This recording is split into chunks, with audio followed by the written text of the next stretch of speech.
Amb aquest vídeo mostrarem com crear un identificador ORCID i com traspassar les referències des de Scopus.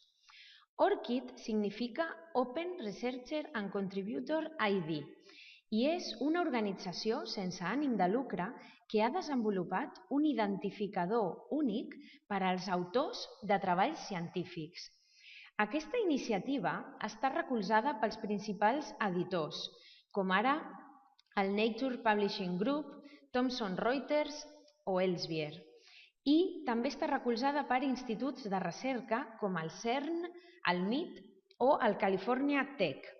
I vol garantir no només la distinció inequívoca de la producció científico-tècnica dels investigadors, sinó també ser un mètode efectiu per poder enllaçar les activitats de recerca referenciades en els diferents sistemes d'informació. Per crear un identificador ORCID, el primer que hem de fer és entrar a la pàgina principal d'ORCID. Des d'aquí podem canviar l'idioma al castellà. Un cop tenim la pàgina en castellà, hem de fer Regístrese ahora. Un cop que estiguem enregistrats, els cops successius que entrarem, podem fer Iniciar sessió. Per enregistrar-nos, hem d'entrar les nostres dades. Hem de seguir les recomanacions per introduir els cognoms i els noms dels investigadors. En aquest cas, es recomana introduir els dos cognoms units amb un guionet.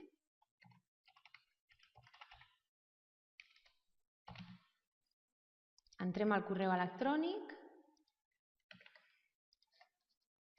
Entrem la contrasenya, que ha de contenir obligatòriament lletres, números i caràcters.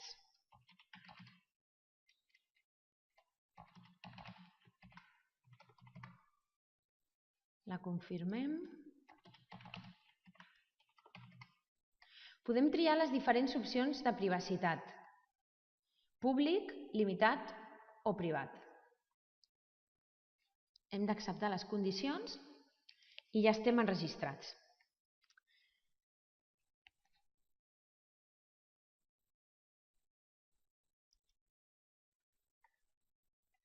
Molt bé. Ja tenim el registre ORCID creat. Ara podríem començar a omplir-lo amb les dades personals d'educació, llocs de treball, informació sobre finançament, etc. Anem a omplir-lo amb les obres. Importar treballs. Volem importar els treballs des de Scopus. Fem Scopus to ORCID. Hem d'autoritzar. Molt bé. Ja ens ha trobat el registre de Scopus d'aquesta professora de la nostra universitat. Fem següent. Aquí ens surt com volem que aparegui el seu nom. Preferim que aparegui en la forma completa. Triem següent. Aquí podríem, per defecte, dir que són correctes les seves obres o, si hi ha alguna que no és seva, doncs li diríem que no l'afegeixi al seu perfil. Fem següent. Molt bé. Següent. Aquí hem de tornar a posar l'email perquè ella rebrà un email. Molt bé. I ja enviem la llista de publicacions des de Scopus cap a ORCID. Si tornem a ORCID, el registre ja ha quedat omplert amb les seves publicacions que hem traspassat des de Scopus. I, a més, ha quedat vinculat el registre d'ORCID amb el registre de Scopus ID. En aquest cas, l'ORCID d'aquesta professora seria aquesta URL. Aquest és l'ORCID que ella podrà utilitzar per signar les seves publicacions, introduir-lo a la signatura del seu correu electrònic, etc.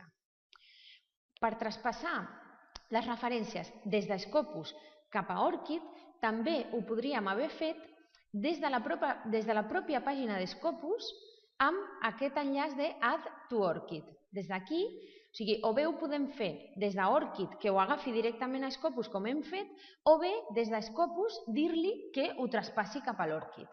Aquesta seria la segona manera de fer-ho.